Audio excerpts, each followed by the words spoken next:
j'ai été réhospitalisée, enfin d'essayer à chaque fois d'analyser un petit peu les choses, ce qui s'est passé, et au fur et à mesure de vraiment construire tout l'écosystème autour de soi qui va nous permettre de nous stabiliser. Hello et bienvenue sur Parole de bipolaire. En fait, c'est le lieu d'échange sur la bipolarité. Et moi, je m'appelle Clément, je suis fondateur de Hopestage et on accompagne les personnes bipolaires. Et aujourd'hui, on a la chance d'avoir Élodie Prospéré avec nous et on va parler du travail et de l'entrepreneuriat pour les personnes handicapées et spécifiquement les personnes bipolaires. Et donc, l'idée, c'est tout simplement de pouvoir échanger ensemble. Si tu peux peut-être te présenter, tout simplement, Élodie. Ouais, merci Clément de m'accueillir dans ce temps d'échange. Je suis Élodie Prospéry. Moi, je suis responsable de notre activité chez l'Inclusion d'accompagnement. Okay. Donc, l'Inclusion, on est une start-up sociale qui est née en 2016 suite à la reconnaissance dans la loi de ce qu'on appelle donc les travailleurs indépendants handicapés, donc TI, c'est leur petit nom. À chaque fois, je vais dire TI dans le podcast. En fait, je parle des travailleurs indépendants en situation de handicap. Donc, nous, on est nés en 2016 suite à cette reconnaissance qui a été obtenue par nos confrères associatifs qui s'appellent H-Up Entrepreneur, qui a œuvré pendant des années, qui a fait un plaidoyer à ce sujet pour que ces indépendants en situation de handicap, ceux qui décident de se mettre à leur compte, de créer une entreprise et de voler un peu de leurs propres ailes, si je puis dire, fassent partie aussi de ce qu'on appelle la sous-traitance handicap, donc au même titre que les entreprises adaptées et les ESAT.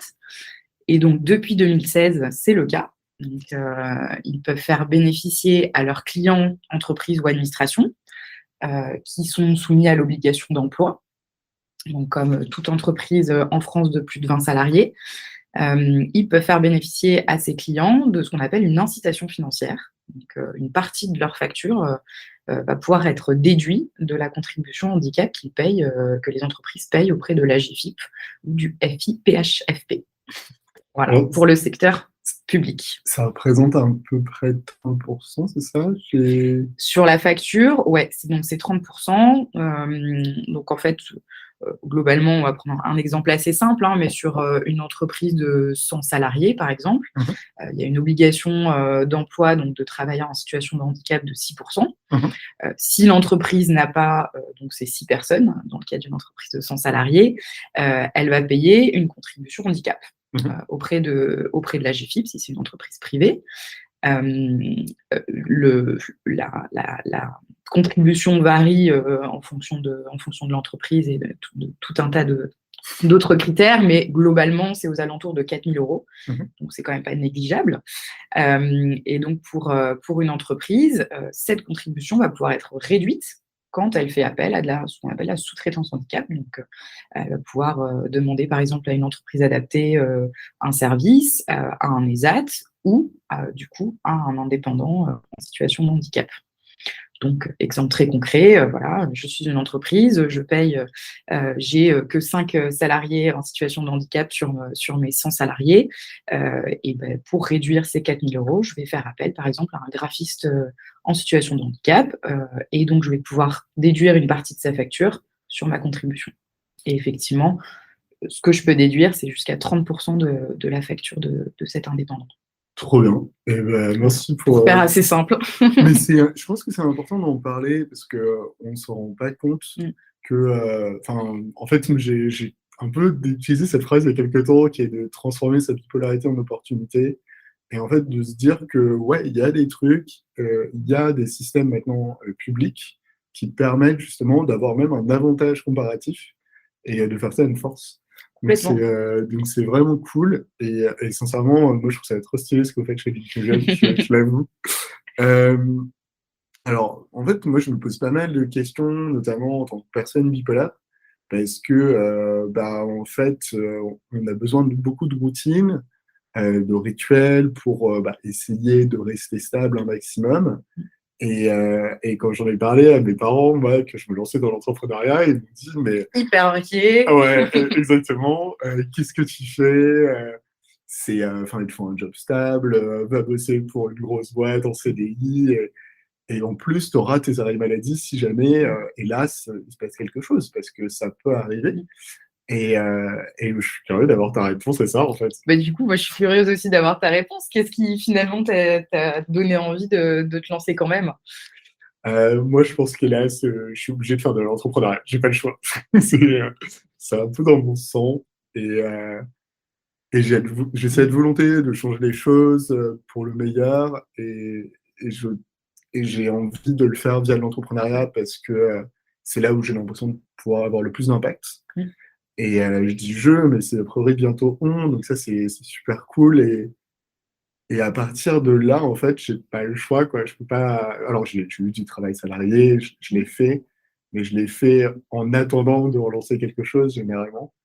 Et, euh, et après, il y a plein de choses qu'on peut mettre en place. Moi, je vous parle beaucoup de rituels, de routines, que je mets en place personnellement, Tu mais peux aussi le faire dans le travail indépendant. c'est ça. Mais je suis hyper curieux de savoir ce que vous recommandez justement avec l'inclusion. Alors, l'inclusion ou l'inclusion? Parce On que dit l'inclusion parce que, voilà, on se met en mode francophone. ok, non, non, je l'avais fait en anglais en fait, c'est pour ça. Voilà. Mais vas-y, je t'en prie. Ben, non, mais voilà, nous, on te rejoint évidemment. C'est un choix très personnel, en fait, l'entrepreneuriat. Et nous, on va dire, notre mission, c'est simplement de se dire, c'est possible d'ouvrir toutes les voies en fait de l'emploi aux personnes en situation de handicap. Donc, ici, on va plutôt se concentrer sur effectivement bipolaire. Mais donc nous, on accompagne toute personne en situation de handicap. Et l'idée, c'est juste de se dire, si c'est ça qu'il faut, et ben, on y va et on crée ce projet-là. Peut-être que ça va échouer, et comme l'entrepreneuriat pour toute personne. Voilà, c'est parfois un projet qui se lance et finalement, c'est juste un cheminement pour aller vers autre chose. Mais c'est possible et faut le tester si on a envie de le faire.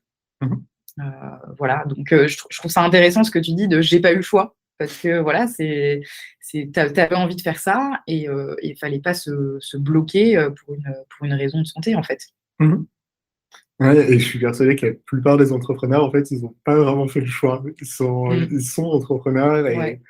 et ils ont pas vraiment réussi à travailler en tant que salariés. Ouais, Donc, tout à mais fait. c'est intéressant. Après, nous, on a aussi, alors bon, là, ça sort du champ des personnes bipolaires, mais on accompagne aussi des personnes pour qui le travail indépendant va vraiment être une opportunité pour gérer au mieux sa santé. Ouais. Et d'arriver à avoir voilà, un travail au quotidien et en même temps de gérer ses rendez-vous médicaux, de se dire bah, le matin, je ne peux pas me lever, bah, c'est pas grave, je vais me coucher plus tard ce soir, je n'ai pas un chef qui me demande de faire ci et ça. Donc voilà, ça peut être aussi une gestion de son emploi du temps beaucoup plus facile Mhm. quand on est indépendant et donc certains décident de se lancer aussi dans l'indépendance pour ça. Mais au final, ça rejoint aussi la bipolarité parce que, bah, hélas, enfin, il faut le dire, il y a des fois des moments où c'est plus dur de se lever le Ouais, matin, où on fait des insomnies, alors plus ou moins longues, mais ça arrive. Et c'est vrai que ça permet de travailler pendant ces moments-là. complètement. Donc c'est assez cool. Alors, il y a un truc que je trouve assez compliqué, c'est en fait on parle beaucoup de stabilité quand on est bipolaire, mais est-ce que c'est faisable dans toi, ton expérience, d'avoir des gens qui sont alors relativement peu stables, même si c'est très dur d'en juger, et qui arrivent justement à gérer un travail indépendant en freelance ou même en faire une entreprise même. Ouais. Bah, pour moi, je suis convaincue que le travail va faire partie d'une routine, comme tu disais tout à l'heure, de quelque chose qu'on met en place vers une stabilité, voire même une guérison. Enfin voilà, en tout cas, quelque chose qui va permettre de se stabiliser sur le long terme. Que ce soit un travail salarié ou entrepreneuriat. Il n'y a pas, voilà, encore une fois, il n'y a pas de bon choix. Il y a juste un choix personnel et un test pour savoir si ça nous correspond. En tout cas, que ce soit dans le travail salarié ou l'entrepreneuriat, je pense que c'est important qu'il y ait des personnes qui soient au fait de la situation de handicap et qu'il y a un peu un process de défini, en fait, quand quand peut-être ça peut aller moins bien sur une journée. C'était un petit peu parallèle de ça la première fois qu'on avait échangé, mais de ce rôle de sentinelle, en fait, dans le travail salarié, ça peut être le management, les RH. Dans l'entrepreneuriat, ça peut aussi être des accompagnants ou carrément notre client à qui on a parlé de la situation. Nous, on incite toujours les indépendants à parler de leur situation de handicap Mhm. parce que déjà, on considère que ça va être une charge mentale en moins pour eux. Et c'est une notion qui est assez importante chez nous, de se dire, voilà, vous n'avez pas à porter cette situation-là sans le partager à votre client.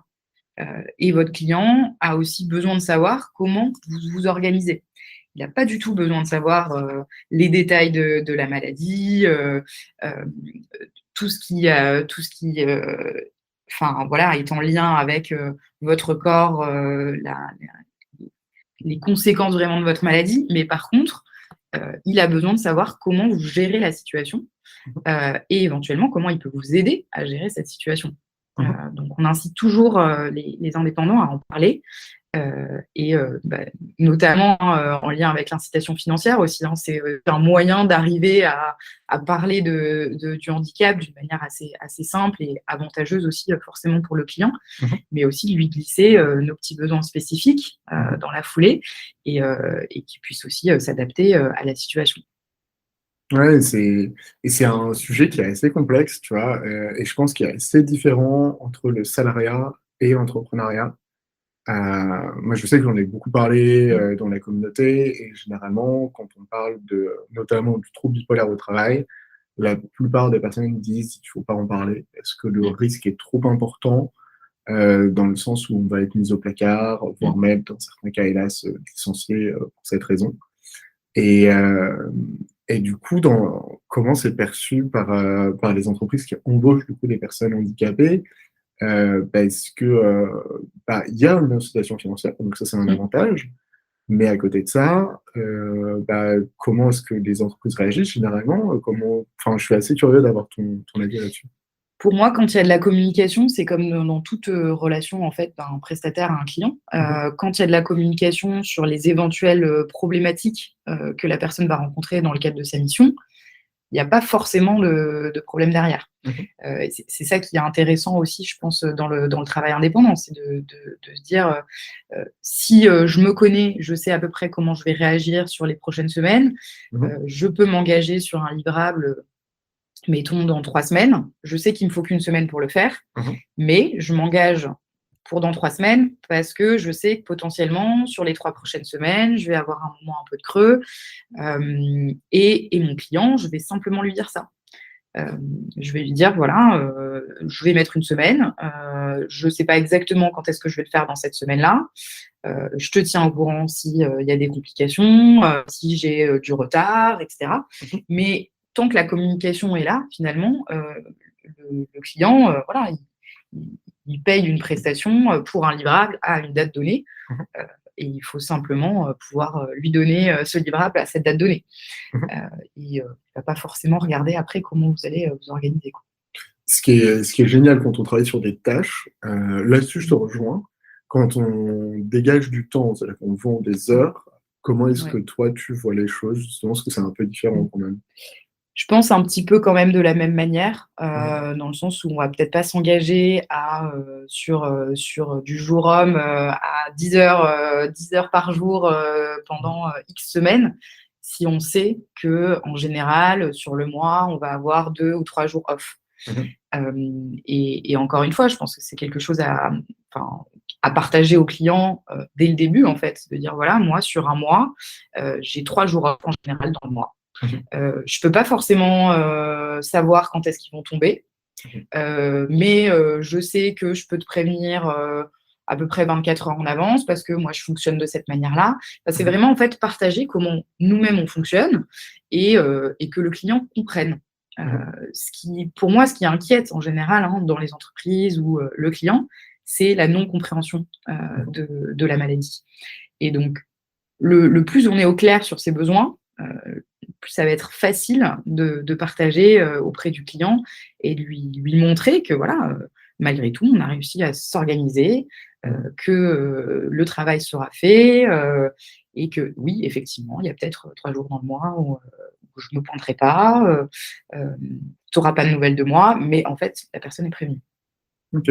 Ouais, c'est hyper intéressant. Faut vraiment sur un peu ce contrat de confiance, de dire: «Voilà, on est hyper transparent, donc on avance, donc tu comprends pourquoi» et ça évite un stress de ton côté Exactement. et moi je me connais et du coup je peux me protéger, lorsqu'il y a des moments un peu compliqués parce que je suis pas obligé de me forcer à justement venir alors que j'en suis incapable Exactement. et ça évite de déclencher du coup des cercles vicieux, et c'est un sujet, c'est marrant, tu vois? Je trouve qu'on en parle assez peu et même moi je découvre un peu ça. Mais ça Hem, implique une très bonne connaissance de soi. ouais. Hem et ça peut aussi se tester, hein. Voilà, nous, parfois avec quelques indépendants, quand on sent que la connaissance de soi est pas forcément encore, là, Mmh mh. ça peut être intéressant de se tester aussi auprès de clients qui vont être plus compréhensifs. Mmh. Donc, nous, parfois, on incite à, aller voir, d'abord des entreprises adaptées pour faire des prestations auprès d'elles. D'accord. Parce qu'il va y avoir forcément une meilleure compréhension de Mmh. ce sujet-là. Ça voilà, ça peut être, une Alors, solution. entreprise adaptée, je veux bien que tu redéfinisses bien ce que c'est. Ouais, les entreprises adaptées, c'est des entreprises qui embauchent, des personnes en situation de handicap, Mmh mh. qui ont besoin, dans leur quotidien de travail, mettre en place, vraiment un poste adapté, D'accord. à leur situation de handicap et donc elles reçoivent des fonds, derrière pour mettre en Mmh. place évidemment toute cette organisation qui, demande, en général un petit peu plus de moyens. D'accord. Donc, oui, ils se connaissent beaucoup mieux les travailleurs handicapés et donc ils Tout à fait. s'adaptent plus facilement, OK. Non, non, mais c'est intéressant donc, et en fait, moi je vois souvent une problématique et c'est la problématique de lorsqu'on sort d'une période d'arrêt de travail assez longue, heu, à cause d'une dépression, à cause d'une phase, maniaque, Mmh. parfois aussi d'une hospitalisation et c'est peut-être différent d'ailleurs selon chaque cas.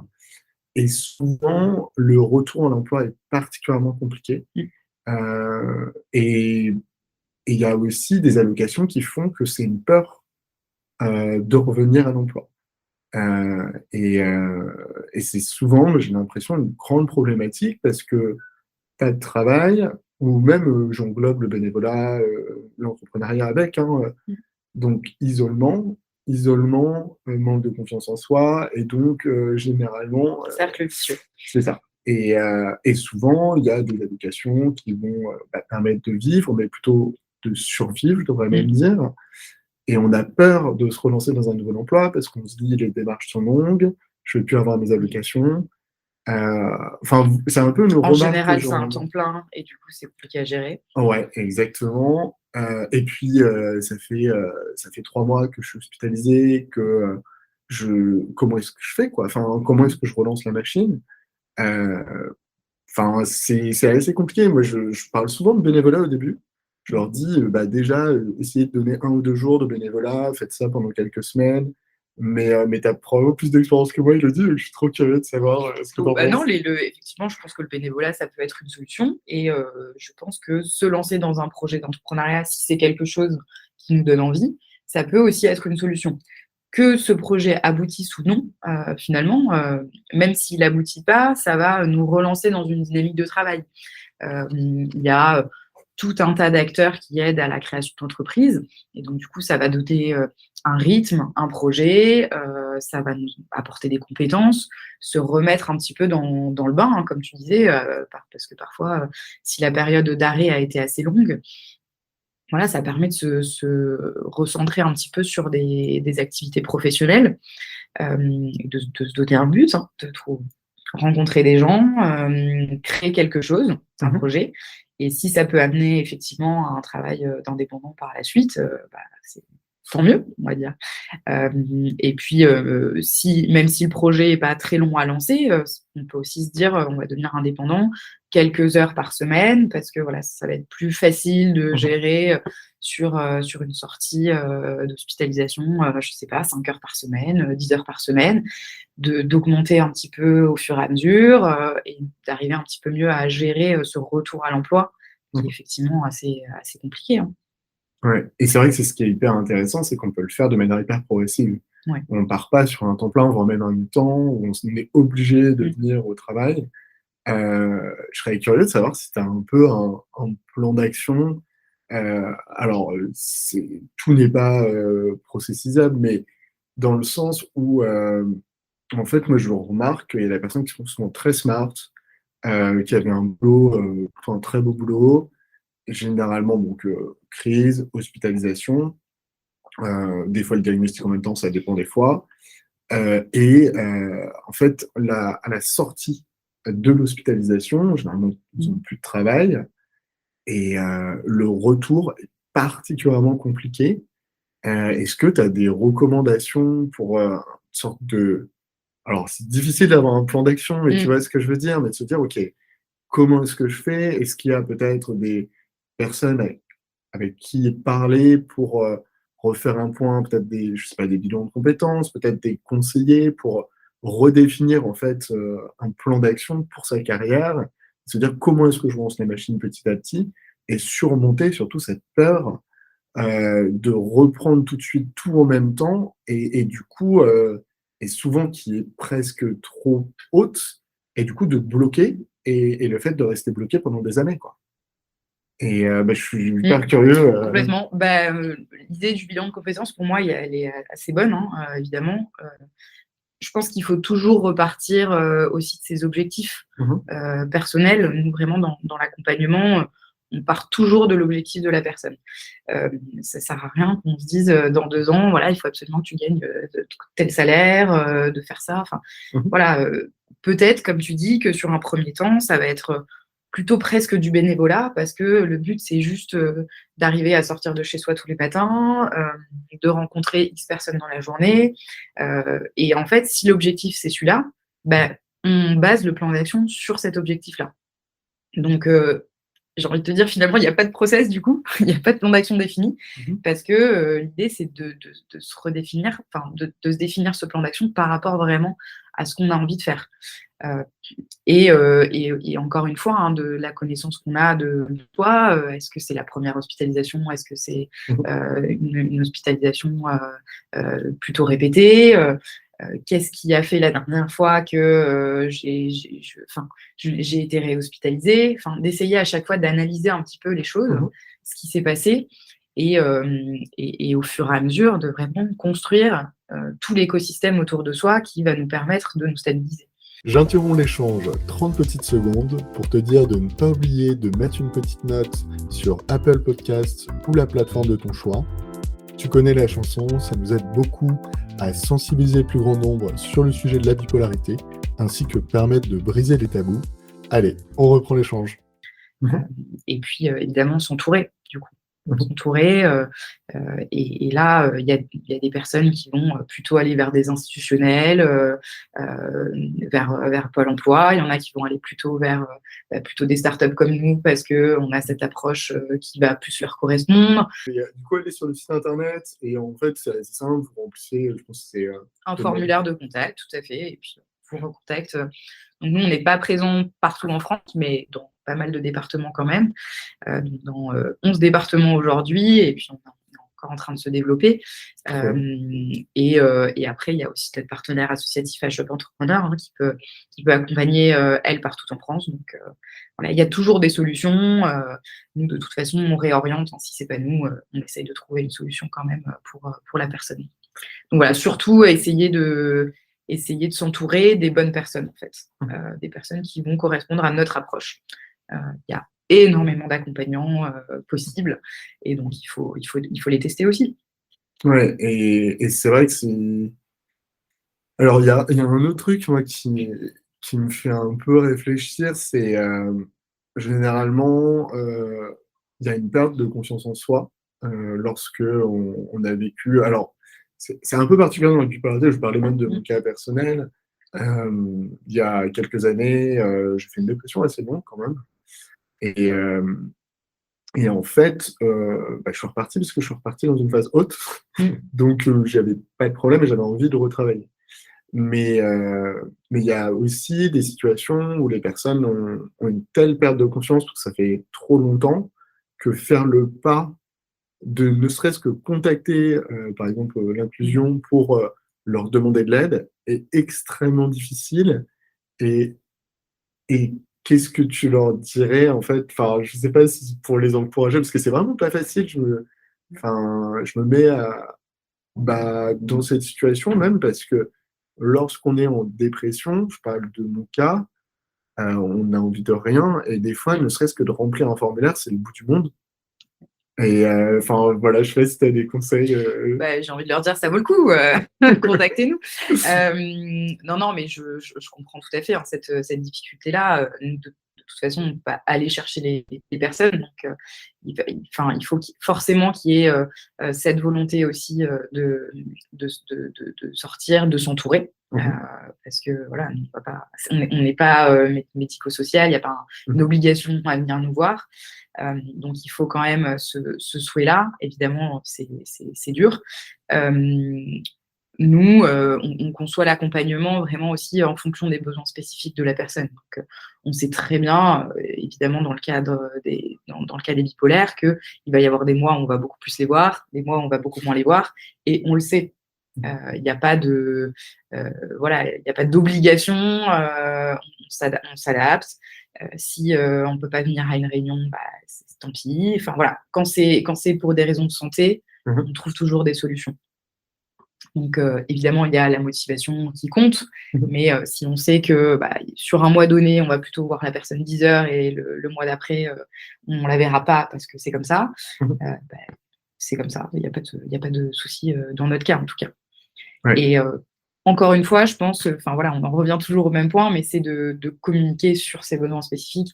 C'est hyper important. Faut pas négliger, je pense, cette communication envers les autres, parce que personne ne peut se mettre à notre place. Aucun bipolaire ne va réagir de la même manière. Et donc, on ne peut pas, même en ayant quelques connaissances sur la bipolarité et sur tous les autres handicaps que nous, on peut accompagner, dans tous les cas, moi, je repose systématiquement la question, quel est ton besoin spécifique? Voilà, il y a une crise, et c'est un cappuccino qui va les aider à sortir, et c'est comme ça. Et il y en a d'autres, ça va être complètement autre chose. Donc, ne pas hésiter à communiquer là-dessus.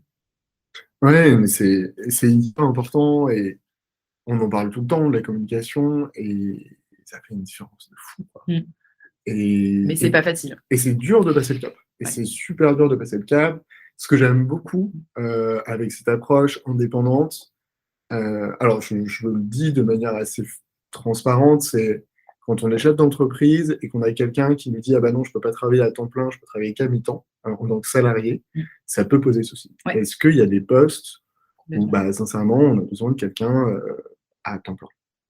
Et par contre, dans le freelancing, ça pose aucun souci. Pas du tout, ouais. Et vraiment, de manière assez presque business, je trouve ça hyper cool.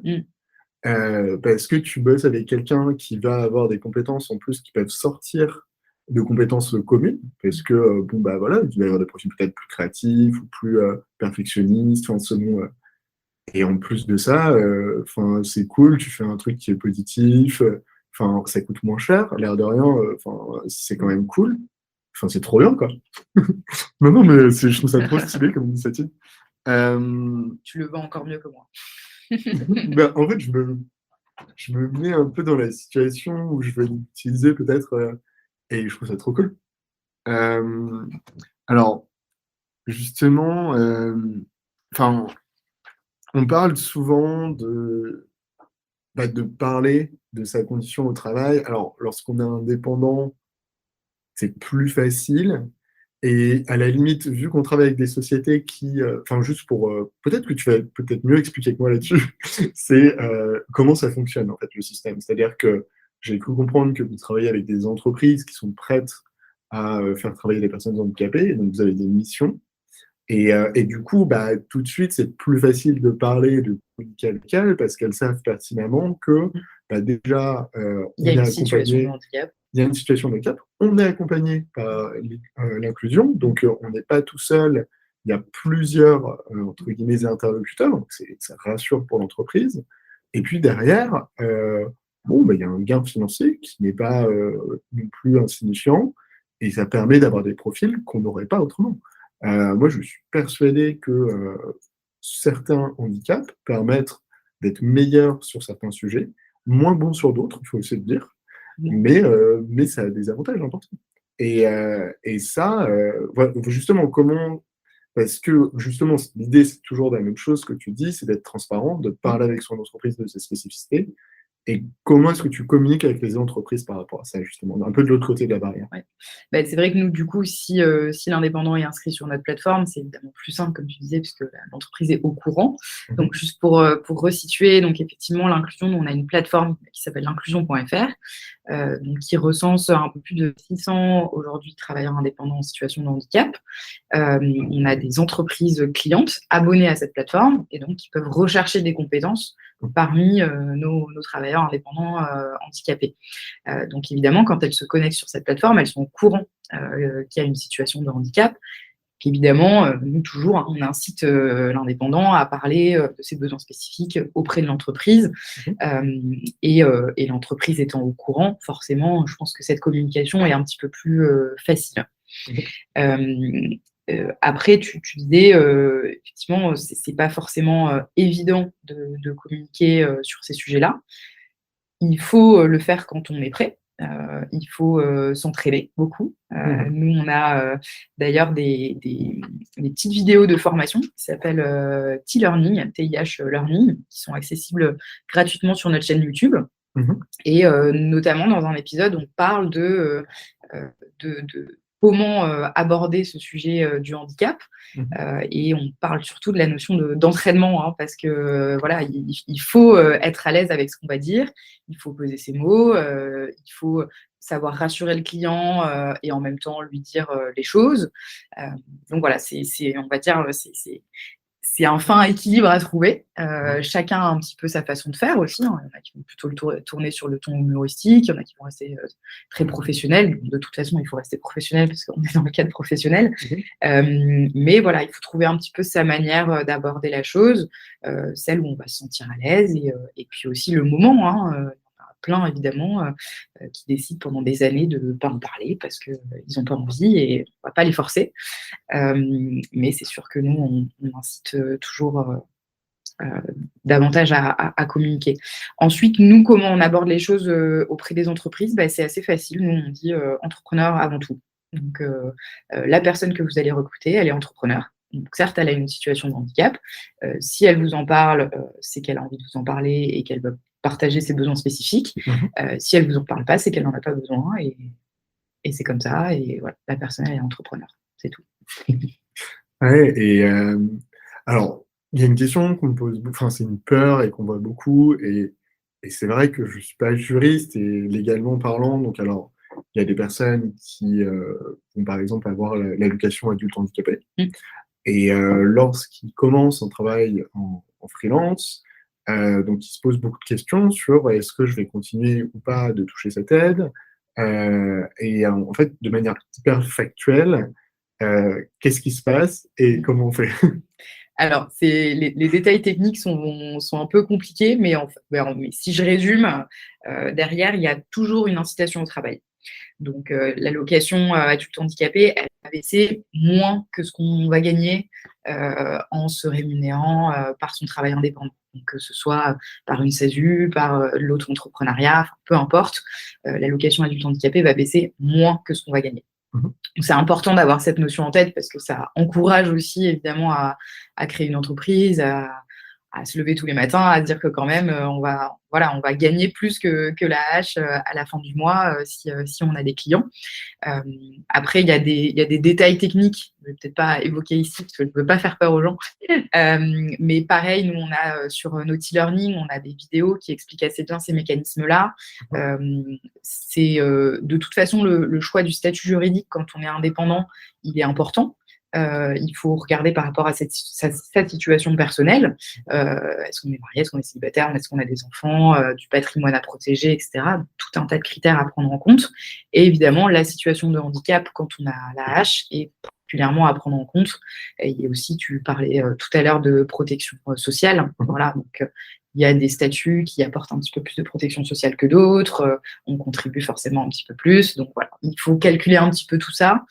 Mais il y a énormément de possibilités pour derrière gagner de l'argent et ne pas avoir son AAH coupé du jour au lendemain, évidemment. Oui, mais c'est important et je pense que c'est pour ça que ce genre d'acteur est hyper important. On peut poser ces questions, on n'y va pas tout seul, on est accompagné et ça permet de faire le pas sans avoir cette peur au ventre parce qu'on n'est pas tout seul en fait. Et d'ailleurs, ça me fait penser à autre chose, c'est que l'entrepreneuriat, c'est un travail un peu seul, parce que des fois on est très isolé. Et du coup, enfin, moi je sais qu'en tant que personne bipolaire, bah, c'est hyper important pour moi de ne pas travailler toute la journée chez moi. Est-ce que vous avez des recos justement par rapport à ça? Ouais, effectivement, donc suivant le type de handicap, pareil, c'est toujours un peu différent. Il y en a qui vont adorer justement ce travail seul et ça va très bien leur correspondre. Effectivement, pour ceux qui ont besoin d'être entourés, de sortir de chez eux, etc., encore une fois, individuellement, on va créer l'environnement de travail qui va correspondre à la personne. Donc, si on sait que c'est important de sortir, je sais pas, 2 fois par semaine, bah, on va essayer de se mettre ça dans l'organisation de travail, de trouver un coworking pas trop loin de chez soi, accessible en transport pour d'autres types de handicap. Bah, vraiment, voilà, construire avec la personne son environnement de travail. Et je suis d'accord avec toi, c'est important de l'avoir en tête quand on se lance dans l'entrepreneuriat, que c'est quand même un travail relativement autonome et donc seul. Et donc, il faut pouvoir s'entourer assez rapidement aussi dans son cadre de travail. Donc, il y a énormément de réseaux qui existent, d'entrepreneurs. Il y a des réseaux de métiers qu'on peut rejoindre aussi. Voilà, je suis graphiste, je vais me mettre dans un club de graphistes. Je vais aussi me mettre dans un club d'entrepreneurs.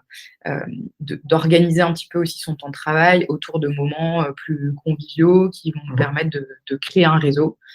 C'est important déjà quand on est entrepreneur, parce que c'est aussi comme ça qu'on va trouver des clients, qu'on va développer son entreprise. Mais je suis d'accord avec toi, c'est d'autant plus important quand on ressent potentiellement de l'isolement. Du coup, de se forcer un petit peu à mettre en place une routine, voilà, de rencontrer des gens.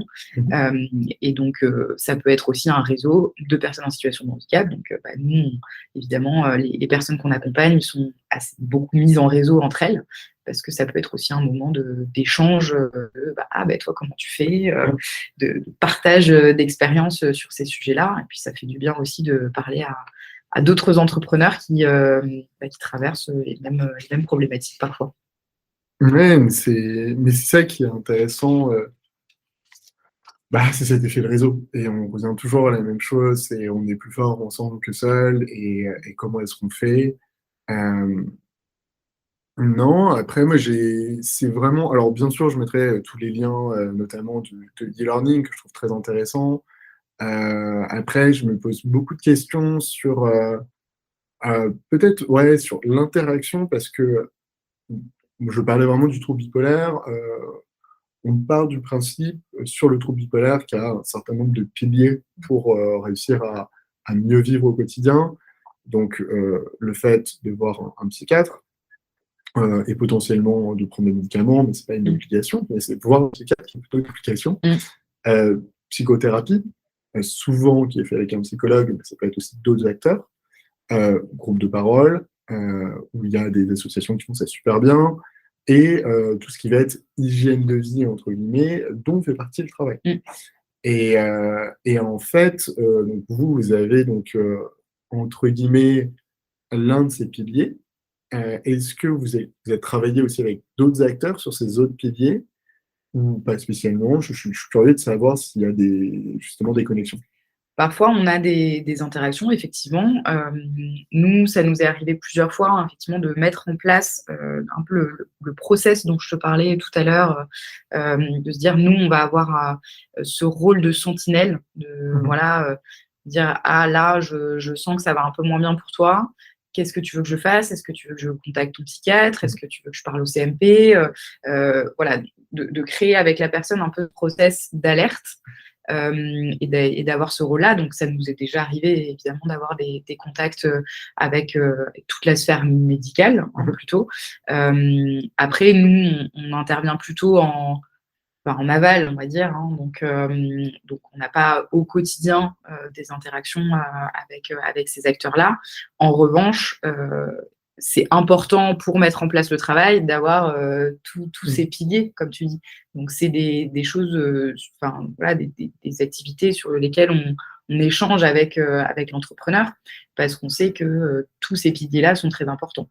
Donc, on va vérifier effectivement que la personne va bien voir son psychiatre, qu'il y a un suivi médical en tout cas, et puis tous les autres piliers, voilà, de s'assurer que il n'y a pas que le travail non plus, parce que le travail tout seul ne va pas résoudre la situation. Ouais. Ouais, mais c'est ce qui est assez extraordinaire, et c'est que là, il y a, comme on disait, il y a tellement de nouveaux acteurs qui font des trucs trop cool, et il y a vraiment une vague d'espoir, moi je trouve, en ce moment sur le handicap et sur la bipolarité, parce que bah, il y a un peu une nouvelle génération, je trouve, où on commence à faire bouger les lignes, à penser différemment, et que ça soit aussi au niveau des entrepreneurs. Il y a beaucoup d'entrepreneurs qui sont ouverts à ces sujets-là, qui souhaitent travailler avec des personnes handicapées parce que ça amène de la diversité. Et maintenant, toutes les études montrent que plus tu as de diversité et plus tu gagnes de l'argent. Et non, mais c'est vrai, et je trouve qu'on ne le dit pas assez. Moi, je rigole souvent avec ça, mais je dis souvent, en fait, quand je recrute, généralement, je préfère avoir des gens qui sont différents parce que je sais que je vais gagner plus d'argent. Et je le fais pas uniquement pour des raisons, entre guillemets, soi-disant stylées. Social. C'est en mode, bah, en fait, non, je sais que ça va permettre à la boîte de gagner en productivité, de gagner en lien. Et du coup, ouais, c'est cool parce que moi, j'en parle beaucoup avec des potes entrepreneurs, et on adore au côté bah, des personnes différentes. Et ouais, voilà. Et alors, je pose toujours une question à la fin.